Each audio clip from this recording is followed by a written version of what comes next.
We're going to be reacting to a video of Tekken 8 Devs Talk Season 2, changes, etc., Evo FGC. Let's begin.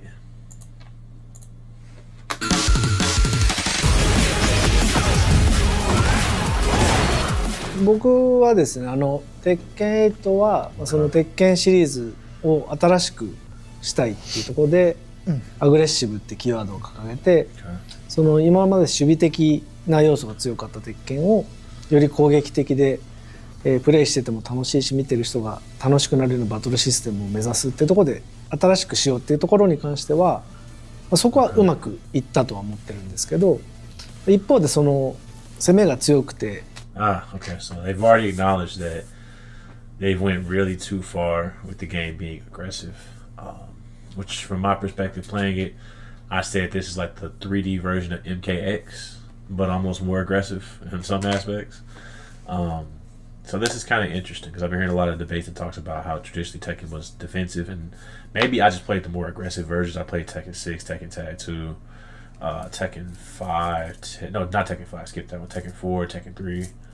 But I would say I understand people's takes thus far has basically been the game has always been aggressive and it's been a smart, or defensive, but it's been a smart defense while aggression has a certain risk and reward. And basically now that the game has heat is killing it. It's got the game in a chokehold. So even the devs have acknowledged this. So I want to see what they're going to do to fix it though.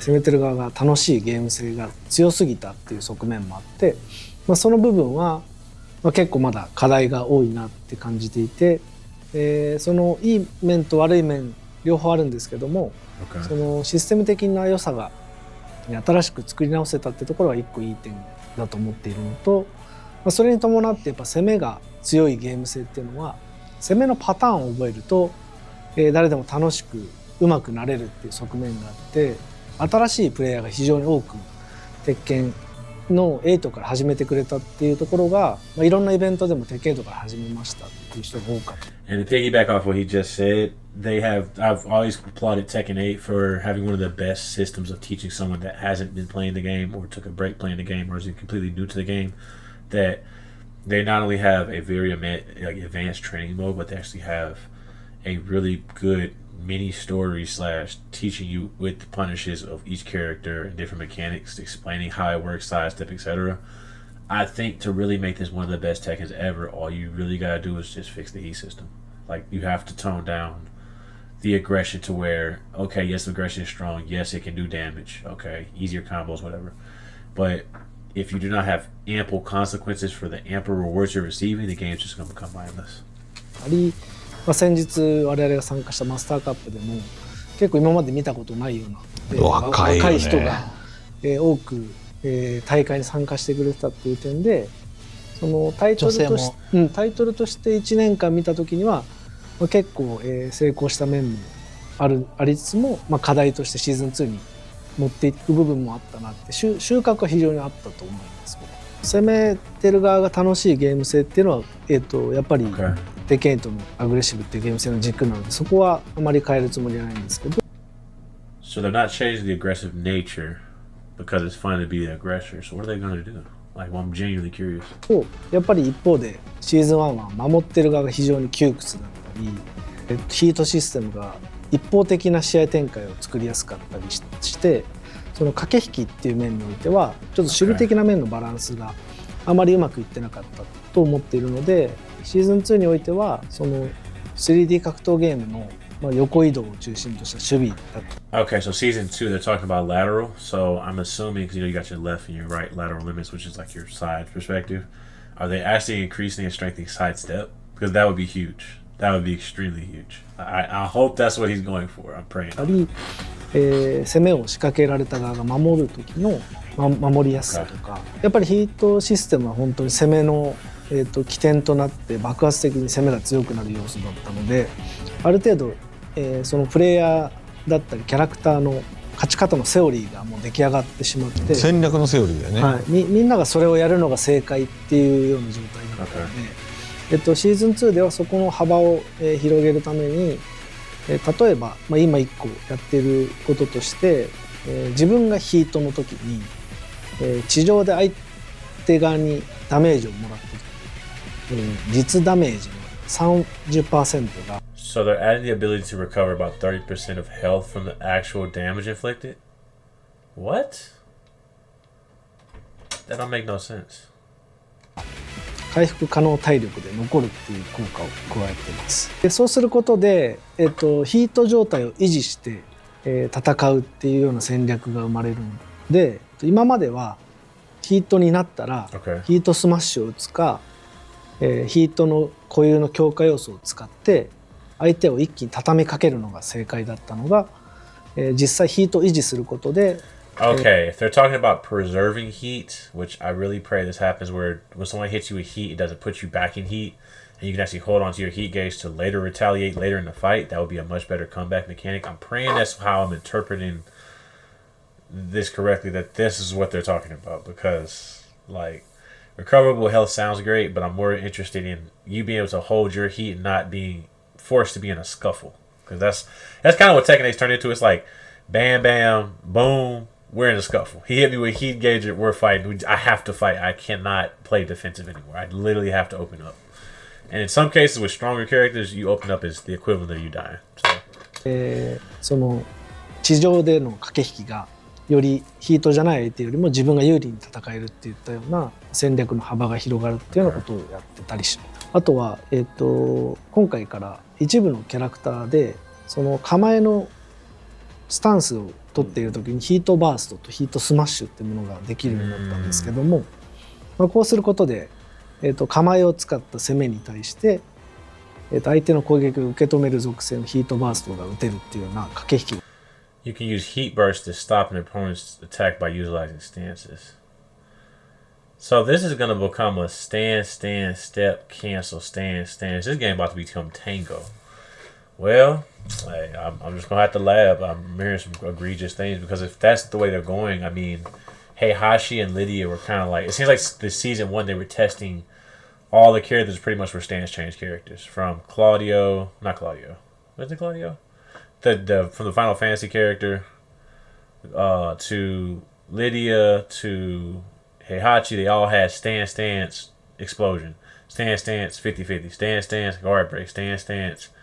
Okay, so that's going to be the rest. Like, they're going to incorporate that deeper into the game. Honestly, I feel like this is a mixed bag because it will freshen the game up, yes, but if you don't, with it being a new system, there's going to be new problems that's going to be presented, and then the people are going to complain regardless. Like, I think it's going to take them a lot longer time to establish this as a part of the game. Also, while I'm seeing them take out certain things like key charge, I heard that was a thing too. 生まれるので、人によってヒートの発動の仕方も変われば、発動した後にヒートをどのように生かして、攻めていくかっていうところに変化が生まれるので、そういった点で、シーズン1よりできることが増えています。ヒート発動技を当てた後にしゃがみが選べるようにしたのは、しゃがみから強力な2択を持っているようなアンナみたいなキャラクターはシーズン1の立ち状態しか選べない状態だと自分のメリットストロングポイントを生かせないっていうことがあって、アンナ以外にももちろんしゃがみから、いろんな、戦略を仕掛けるようなキャラクターがしゃがみを選べないことで、自分の強みを生かした攻めができなかったっていう点を生かせるようにするためにまずしゃがみを作れるようにしました。でもあれよね、多分みんな分かってないのはゲームを作る時にしっかりしたキーコンセプトがあってそれを守んないとまず面白いゲームにはならないからアグレッシブというものをぶれないようにしている。でそれはある程度楽しさが担保されて、でそれでまあ理不尽なとこもあるからコンセプト捨てるんじゃなくて理不尽なことを直せばいいって。Okay, so they're not getting rid of the system of heat. They're just trying to make the game more fun and easy for the casual fan base. But my thing is, what are they doing for like the vet players? Because the vet players can gamble or guess the 50-50s, but I'm just thinking, are we going to start incorporating like other mechanics to counter the aggression? Because I'm hearing a lot more so that we're not going to get rid of the issues. We're just going to try to mediate where it's deemed unfair. ってことですよね。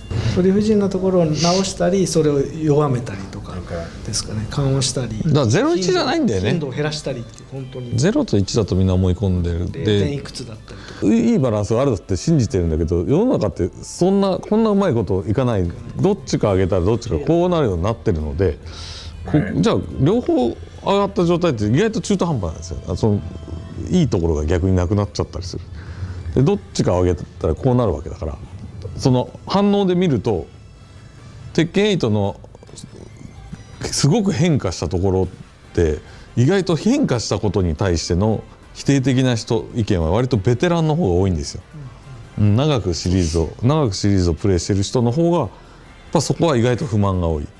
で逆に鉄拳8が面白いと思ってる人、例えば初心者に優しいか優しくないかって話とは全く別で、全く別でその壁を越えてきて8が面白いと思ってる人は今回の8の仕組みがやっぱ気に入ってるので、だから Yo, it sounds like they just said get good. They're trying to say like y'all have been playing the same style of Tekken for so many years, and we get that, but we're getting new players that we've never seen before, and they're overcoming the problems. So they just say you gonna learn this gamble, you gonna roll them dice, and you just gonna have to deal with it. That's what they're telling you. So I know I'm about to be living this game.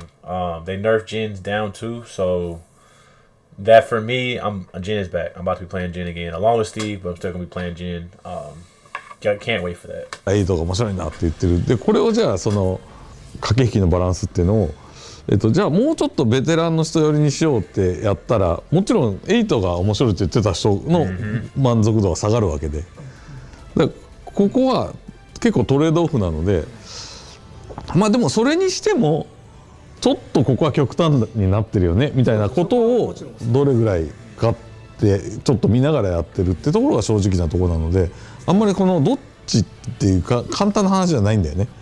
そのすごい細かいメモリというかの調整をやってるって感じだよね。e スポーツの結果から見ても、シーズン1通して見ても、中津話したけど意外と期待してたその誰も知らない人が出てくるのが誰も知らない今まであんまり活躍できなかった人が上がってる、もしくは知らない人が上がってくる。でも逆に言うとやっぱり上手い人は上位、そうなんですよね、やっぱり上手い人はちゃんと上位に来る。だけどちゃんと上手い人が上位に来るけど優勝してるキャラが意外と、あとベスト8のキャラがバラバラになってる。これ意外とセブンの時に Okay, so also what they're saying is kind of interesting. So they're essentially rolling the dice whether they can actually keep the old community or more so get a bigger fan base with the new community is what they're kind of gambling into. And they're also citing because everyone in this game has crazy 50-50s and you're literally, as people have described it, called the casino tech where you're gambling to make decisions. It's also causing it to where because it's not just zeros and ones and it's more random, you're going to see more random characters winning, more character variety because of that, which is interesting because I have seen in some other fighting games where it's like, okay, this top tier is just dumb, and you take the most dumb character with the world's best player and it's like, oh, he's going to win because, you know, he's got the best gameplay and he's got literally the most brain dead powerful character in the game. We know who's going to win. So it's like, in a way, they're saying, we are aware of this issue, but to even the playing field, we're just going to make it to where it's almost no difference between the character levels, which it's interesting because I fear what may happen while you're trying to make everyone the same. What will happen is people will consider that over time the game will become boring in a way because it's like, okay, there's no difference between this character's advantage and that character's advantage. I think they need to be very careful with the game they're playing right now. ベテランの人ほどこんな固定のプレイヤーが、こんな固定のキャラが勝つのはどうなんだってベテランの人ほど文句言ってたことが実は一番解消されてるのは8。それは間違いないです。結果から見るとそうなんだよ。8なんだけど、それでも面白いことに、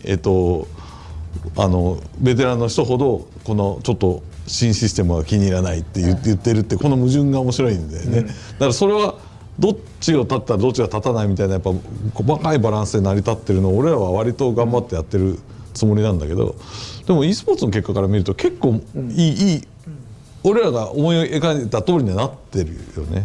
割とあつさん話してたのが格ゲーにとっては結構いいバランスというのはキャラバンじゃないですね、製品としての。というのは周りの人たちでまだ鉄拳やったことない人が8から入って、俺でも頑張れば勝てそうって気持ちに And that right there is right here. I want to highlight this. He says, if I actually try, even I can win. So this is like that one. Y'all know that one commercial from a long time ago that was like so easy. Even a caveman can do it. That's what they're turning to. They are aware of what they're doing, that they're simplifying Tekken into becoming an Unga Boonga fighting game, which is dangerous because although some games have gotten simpler, which I mean, this happened to Guilty Gear Strive, and they saw the success with Guilty Gear Strive, which I feel like was a turning point for a lot of games. Dragon Ball Fighter Z, which is also a simple game, and people swear that game's so complex, it's really not. And they're seeing increasingly high sales with games that are easily and more accessible to enter. The thing I think they need to do with that type of idea is still have characters and play styles that are nuanced and higher leveled, so that even though you've simplified a lot of the other systems in the game, like let's say execution, for example, but as long as the game plans and the strategies, let's say playing defensive or spacing heavy, or like you can't weaken the other styles, because I'm telling you, if you weaken the other styles and it's only one style wins, the game's gonna die out eventually. Like truthfully, so like I said, they really just gonna have to see what they do, because I feel like season 2 is gonna be a turning point that either it's gonna completely kill the community as a whole as far as what they want to do, and it's gonna basically bump people out for season 3, or they're gonna make the turning point to say, okay, we really messed up in season 2. Now we're going to give you those defensive options, because we've really been strengthening offensive options every update. I'm not going to lie. Since I've seen this game start up, offense has only gotten stronger. Like, this game is... But they're weakening a lot of offensive tools at the same time. So it's a mixed bag. It's a mixed bag so far. させてくれてる人たち、でもじゃあ、そいつらがミシマスターに勝てるかというと勝てないじゃん、だからそのちょうどいい絶対勝てるかってそうでもない。やっぱりベテランの方がうまいっていうのはとは言わないけど、そういう、そうですね。なんか勝てそうっていうのがやっぱ大事じゃないですか。格ゲーを続けるには次やったら勝てるかもっていう。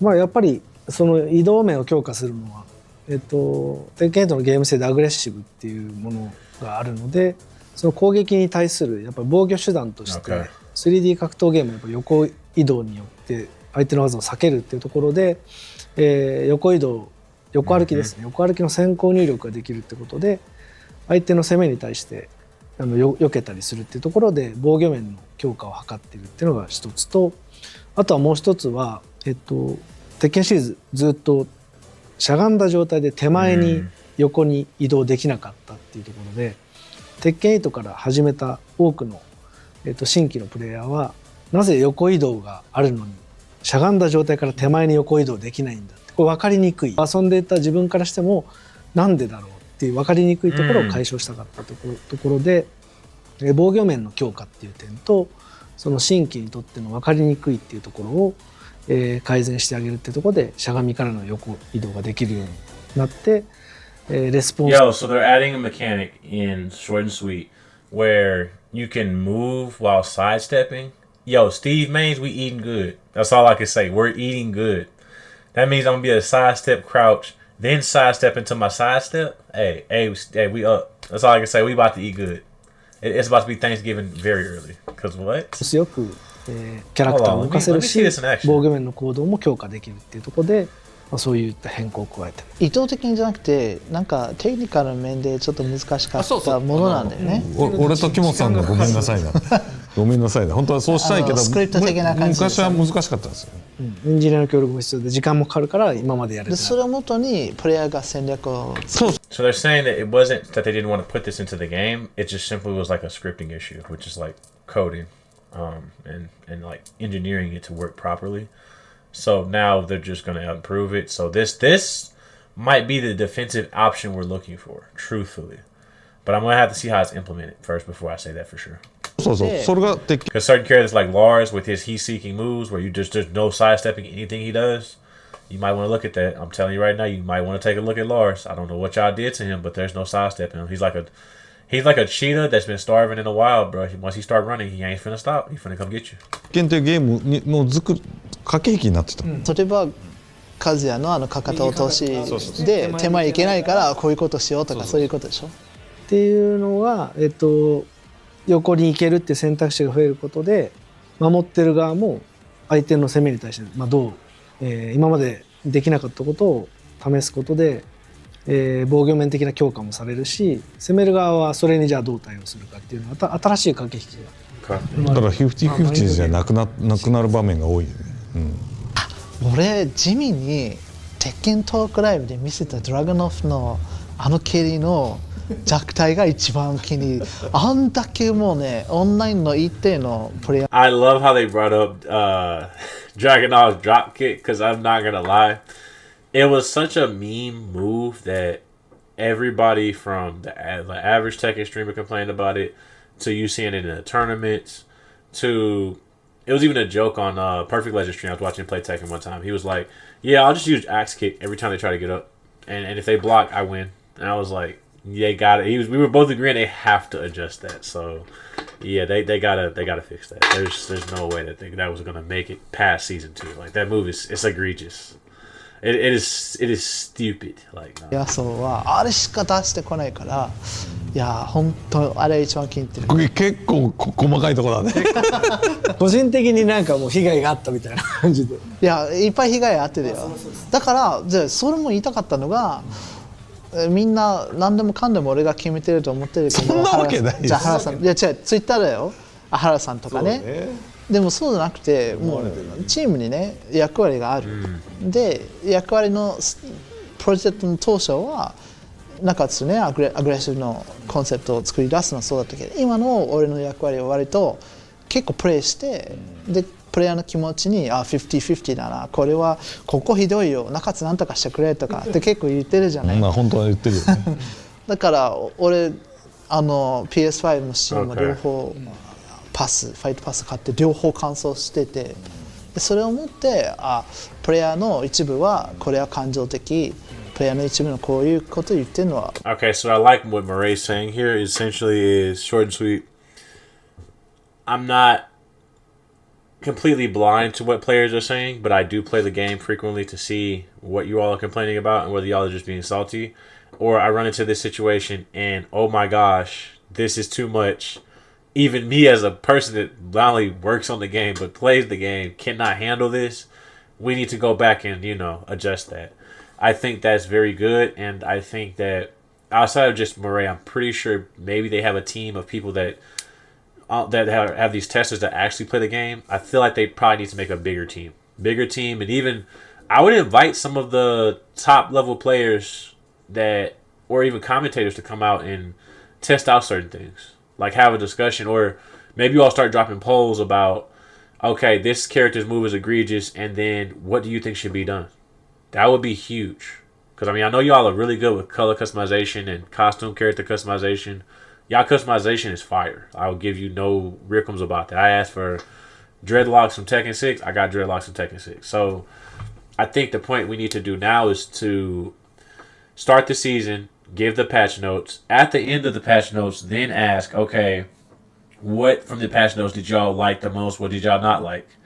And why? And then, players, I'm telling you right now, players on the internet are good at complaining. And some of the players will take it a step further where they give you constructive criticism plus video evidence of what they're talking about and justification. So I think you put all three of those together. And then you even have people that, let's say, like kind of like Reddit where they upvote or downvote some things. And y'all kind of bring it back to the team and say, okay, maybe this doesn't make sense. You feel me? Like, I feel like y'all just missing some more input.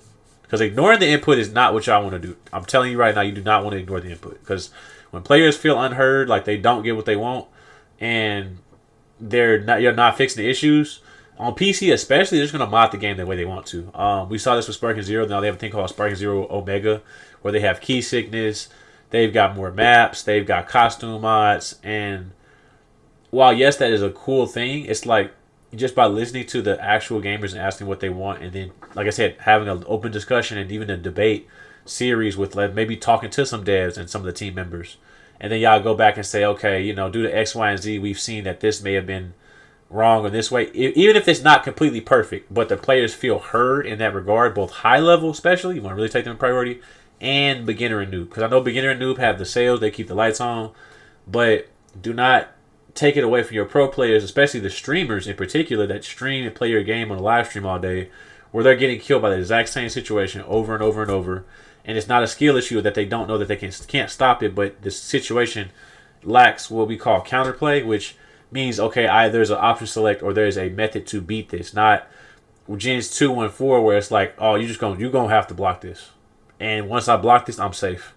And if I hit you, I'm gonna end the fight. Like that was crazy. I'm kind of glad that's gone. I ain't gonna lie, that move was crazy.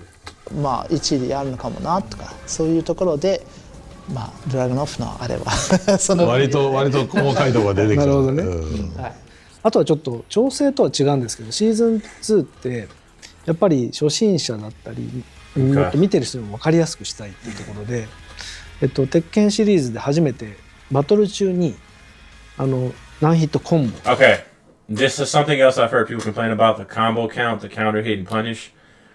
What Tekken 8 is really doing, and this is going to make a lot of people mad, they're making the game more similar to 2D fighting games. And when I say that, I mean irrespective of Street Fighter 6 or anime fighting games in general, have always had counter hits, has been like a heavy focus, which, I mean, y'all have counter hit in Tekken. But up until now, for, I don't know how many, 30th anniversary coming up, you've never seen a counter hit on the screen. It's just like a little inside nuance that players like me know, or players that have been playing the game, but they want to visibly be able to show that on the screen for the players.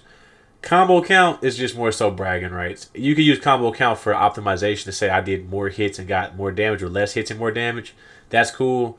The counter hit and punish will be very good, especially for players that are new to learn on the fly. Okay, that's a punish, that's guaranteed, and I did the right move.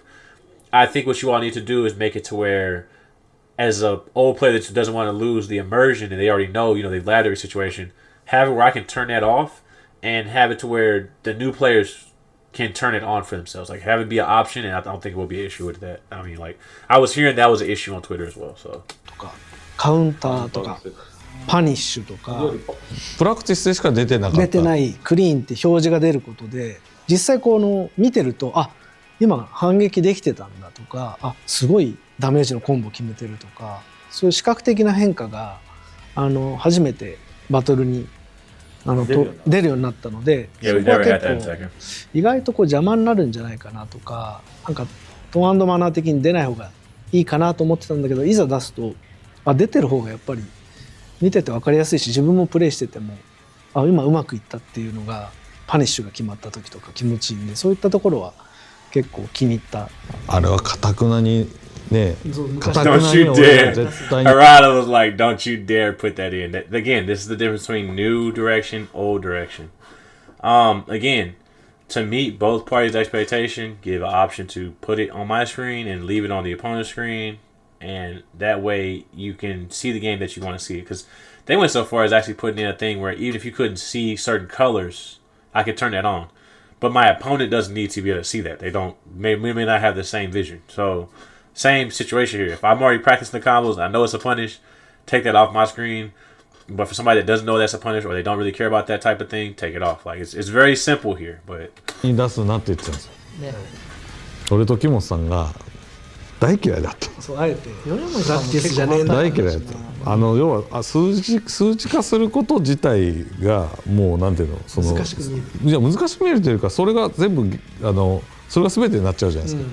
世の中って数値化しない方が自分で考えたりとか、コンボとかもだってもうコンボの数を競うようになってきちゃうと、もう限界数と最低限の数だけの世界になっちゃうじゃないですか。だからそれはなんか逆にこう分かんないところがあっても面白いんじゃないかだったんだけど、最近はやっぱり昔と変わってきたのはストリーミングで見るっていう、そう見てる人が何が起きてるかが知りたいだったりとか、プレイヤーと同じ気持ちになりたいとか、そういう意味でニーズが変わったので、もう今回からもういいよって言ったんだけど、今までは時代はやっぱ違ったというか、鉄拳な。